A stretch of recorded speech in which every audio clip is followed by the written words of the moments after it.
ليسكا هو اسمك بالمقلوب. يا أكسيل اسمعني، اسم القرين هو يبدأ عكس اسم الشخص. انت اسمك أكسيل وهذا أكسيل بالمقلوب ليسكا. لنا صب علي سطل ببير.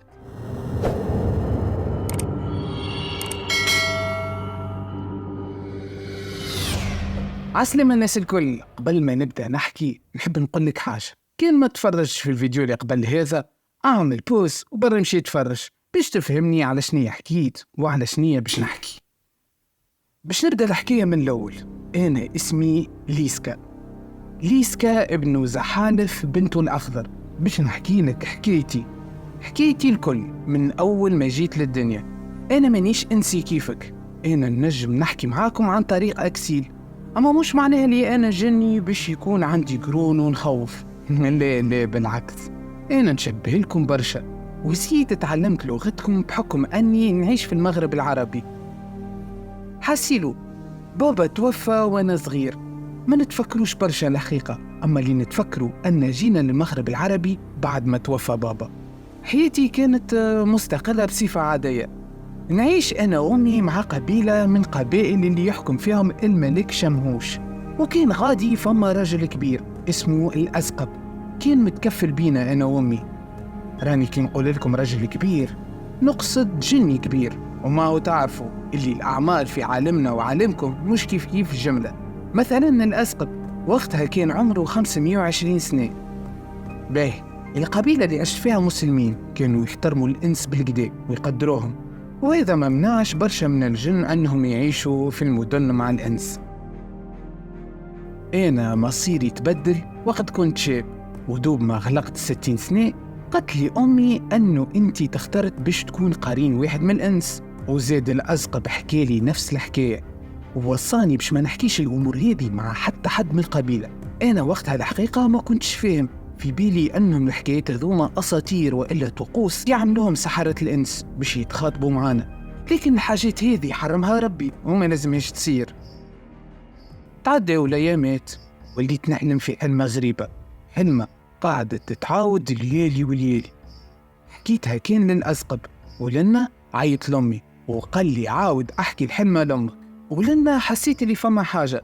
على هذاك حكيت كل التفاصيل اللي في الحلمة، وقلت لهم حلمت ب4 نجوم عملوا خط بيناتهم وتحول الحمل أبيض أقرن، ومن بعد الحمل هذا وقف على ساقي التراني ولبس قناع متاع ذيب أكحل، من بعد ظهر وراه ذيب أكحل لابس قناع متاع حمل أبيض. أنا دوب ما كملت كلامي وأمي شاقت من غادي ودارت للأزقب وقالت وليد قارين يا ليسكا.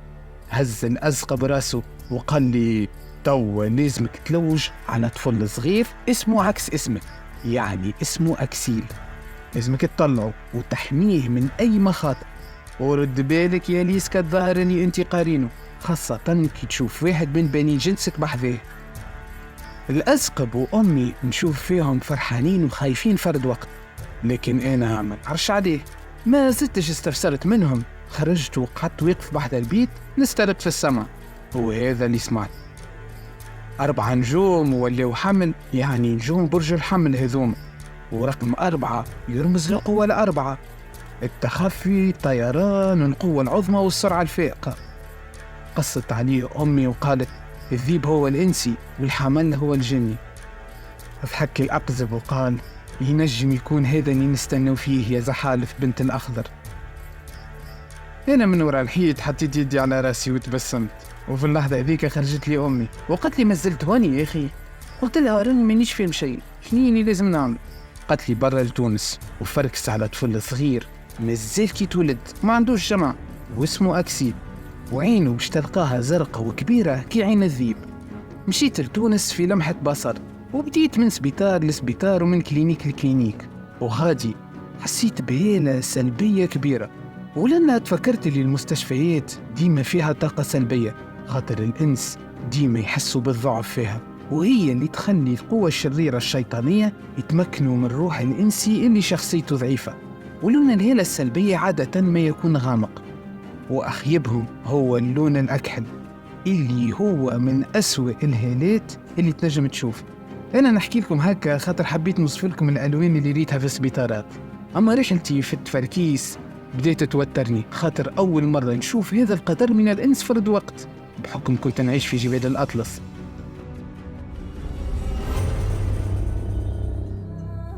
أما كل شيء وفيه وقت اللي لقيت طفل صغير بهالة ذهبية اللي هي تعني التطور الروحي. من غير ما ندخل في تفسيرات معناها التطور الروحي، المفيد تحكي على الهالة المختارة. أنا دوب ما دخلت للبيت اللي فيها طفل صغير والهالة متاعه تحولت للون الأبيض الناصع، وهي هالة الروح البريئة، لأن كي قربت له خزر لي وكان أول اتصال بالعين مع إنسي. حسيت بقلبه يدق في بدني، ولنا أول مرة نحس بقلب أكسيل، وحسيت بكل حاجة يحس فيها، نفهم فيه شني قاعد يقول في مخه، مش كلام لكن قاعد نفهم في أحاسيسه. منيش عارف كيف باش نفسرها لكم، أما إحساس ما يتوصفش. المفيد تعرفت على عائلة أكسيل وعشت معاه طفولته، وهو كي كان صغير كان يشوفني وكنت نلعب معاه، ولكن دوب مغلق العامين ولا معاش يشوفني جملة تنساني أصلا، وليت معاش نجم نتواصل معاه، ولنا حسيت أنه كل شيء طاح في الماء. يعني حكاية القارين خسرتها. روحت للقبيلة المرة هذه وقررت معاش باش نرجع الأكسيل. هو أنا كنت ديما في تناقض مع روحي، أنا جن مسلم وما نحبش نتقرب مع الأنس، أما حبيت نرضي أمي وكهو، وزيد كي ولا أكسيل معاش يشوفني قررت باش نقطع علاقتي بيه. وتعداو أيامات وأشهر وسنين، وقمت على صوت عياط جيش من الجن جاو هاجموا القبيلة متاعنا. زربكم بالحديث، الأسقد وقتها ولا رئيس متاع القبيلة، يعني كان يحكم تحت شمهوش. خرج الأسقد وقال لهم شنو تحبوا، وهو كان يحب يمهطلهم لين يجي الجيش متاعه ويحضر روحه، خاطر كيما قلت لكم جاو وجوه الصباح. لأن تقدم واحد من القادة متاع جيش العدو وقال: أنا بلهان بن مازع، بعثني الملك المذهب باش ناخو ولد الخائن أبانوخ باش يقتص منه الملك متاعنا. لنا قال الأسقب: ما عنا حد بالاسم هذا. ضحك بلهان وقال: أنا مانيش مستعد باش نزيد نحكي معاه، عندك من توا الوقت الضحى، كان مكش باش تسلمنا ولد أبانوخ حضروا رواحكم للإبادة، القبيلة محاصرة، أي واحد شهرب باش نقضيو عليه. جاء الأسقد باش يحكي، يا أخي ما خليش بلهان وتقهقر هو وجيشه. أنا نتفرج من بعيد مانيش فاهم شيء، ولهنا عنقتني أمي وترشقت بالبكي وقالت لي: ليسكا انت كبرت، توا لازمك تعرف انت ولد شكون. أنا خزرت لأمي وبديت نربط في الأحداث. قالت لي: عمري ما قلت الكنية متاعك الحقيقية، الجن الكل يعرفوا اللي انت ليسكا ولد زحالف بنت الأخضر، أما انت راك ولد أكبر ملوك الجن، انت ليسكا ابن ميمون أبانوخ وريث بابل، لكن قتلوا بوك ظلما باش يحكموا بابل أكبر الحضارات، واحتلها الملك المذهب اللي هو حاليا ملك المملكة العربية الكل.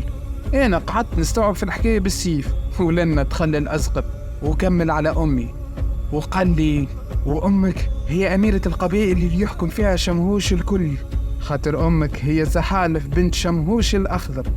ومع اللحظة هذه عطاني الأسقف برشا كتب وقال لي: هذوما لازمك تقراهم الكل، هذوما اللي باش يعلموك علم الاتصال. هزيت الكتب من عنده وقعدت ساكت، ونرى في أمي جبدت مراية من صندوق وجرحت روحها ومسحت دم المراية وقالت لي: بوك أبانوخ ورثني قوته، وانا توا باش نعدي لك اللي ورثته من عنده. بوك كان من أقوى العفاريت، أما ما استغلش قوته في الشر، ودمه هو من أهداف أي عفريت ومارد وأي ساحر إنسي. أنا من صغرتي نفرق بين العفريت والمارد، العفريت هي أعلى مرتبة عنا في الجن. كنت نسمع في الحوارات هذه ونستوعب في المعلومات من غير حتى ردة فعل، ولأن شدت أمي المراية وضربتني بها، وفي اللحظة هذيك دخلت العالم آخر، عالم المرايا. نشوف في مرايات في البلايص الكل، ونلقى مراية فيها أمي تغزر لي وقالت لي: هكا منعنا بوك قبل يا ليسكا كي كنت صغير، وانا هكا نمنعك. وبتبسيمة زادت قالت لي: أقرأ الكتب اللي في يدك ولوج على أكسيل، هو راهو القدر متاعك. سكتت شوية أمي وقالت لي: ليسكا نحبك برشا، هذه آخر كلمة تسمعها مني. وفي اللحظة هذيك بديت نعيط نحب نخرج، أما أمي ماهيش تسمع فيا. قعدت نسمع في الأحداث اللي صارت. رجع بالهين هو والجيش متاعه وقضى على القبيلة الكل. حسيت بالذنب وحبيت ننتقم من أمي وبابا، لكن أنا وين؟ أنا واحد في عالم المرايا ومعايا الكتب اللي اعطاهم لي الأسقط. وفي اللحظة ذيك بديت رحلتي في البحث على أكسيل. نشوف في الملايين باش ما نقولش مليارات متاع مراياتات، لازمني نلقى فيهم المراية متاع أكسيل. بديت نقرأ في الكتب بالكتاب، وكنت كل ما نعاود نقراهم نزيد نتعلم حاجة جديدة. فهمت برشا حاجات، ما نجمش نحكي كل شيء خاطر أكسيل قال لي ما نفسر لكمش كل شيء، أما نجم نقول لكم اللي في عالم المرايا وكنت نلوج على مراية نشوف فيها أكسيل، وعرفت كيفاش نجم نحكي معاه. وزيد فهمت حلمتي والقوة الأربعة اللي يحكي عليهم الأزقب، وزيد فهمت اللي أكسيل هو الذيب وأنا هو الحمل. حقا تعرفوا المعلومة متاع الذيب هو العدو الأول للجن؟ راهي الحكاية صحيحة، خاطر الذيب ينجم يشوفنا وينجم حتى يقتلنا. وانتوما ربطوا الأحداث وقولوا لي شو فهمتوا في البلاصة اللي تسميوها انتوما صندوق التعليقات. في عالم المرايا ما عادش مفرق بين الليل والنهار، معيار الزمان عندي تنحى، ما عادش نعرف أيامات ولا أشهر ولا سنين تعديو، أما قعدت نقرأ ونتعلم من الكتب اللي عندي.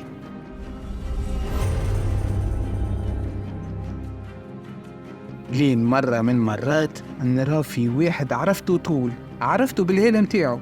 شكون ترى؟ أكسيل. نلقاه يبكي واقف قدام المراية، أبا دوب ما غزرت له في عينه حسيت بكل شيء. والمشكل اللي هو فيه بوه ضربه، بوه يعذب فيه، مش هكا خليته أكسيل الطفل بريء سيح كبر بالكدا، أما قاعد يعيش في ظلم كبير. هذا الكل خاطرني منيش معاه، ما كنتش نحمي فيه. قلت بيني وبين روحي اللي يزي ما خسرت عباد نحبهم، أمي ومحسوب جدي الأزقب والقبيلة اللي تربيت فيها، قبيلتي اللي مشيت في لحظة. المرة هذه مانيش باش نخسر أكسيل، لازم نعاون. حطيت يدي على المراية وقلت لأكسيل تحبني نعاونك؟ في اللحظة هذيك أكسيل تفجع ووخر التالي، لكن أنا قعدت نغزر له. زيت خاف لأن كلمته وقلت له أكسيل ما تخافش، أنا صاحبك القديم، حاول تتفكرني. حك أكسيل عينيه مش مصدق اللي انعكاسه في المراية قاعد يكلم فيه. قال مانيش نستغيل، شكونك انت؟ شبيني نعرف صوتك؟ قلت له يا أكسيل أنا نجم نخرجك من الظلم اللي انت فيه. كان حسيت روحك في خطر حط يدك على المراية وعيط لي وقول لي اسكت. في اللحظة هذه يدخل بو أكسيل وشادت سكينة في يد وقال له اليوم باش نخلطك على أمك، اليوم قاتلك. بدأ أكسيل يعيط ولنا حط يديه على المراية وعيط لي باسمي ليسكا. في اللحظة هذيك لحظة أكسيل قال لي يزي ما حكيت اليوم، كنت تحبوا حلقة أخرى أقنعوا أكسيل. ليسكا تقريبا باش نعطيك القناة متاعي واحكي انتي وقول لهم كيفاش انتقمنا. رحلتنا طويلة يا أكسيل، عطوا نحكيو لهم بشوية لكن هما لازمهم يدعمونا هكا ولا؟ يلا ما تنساوش السبسكرايب والجرس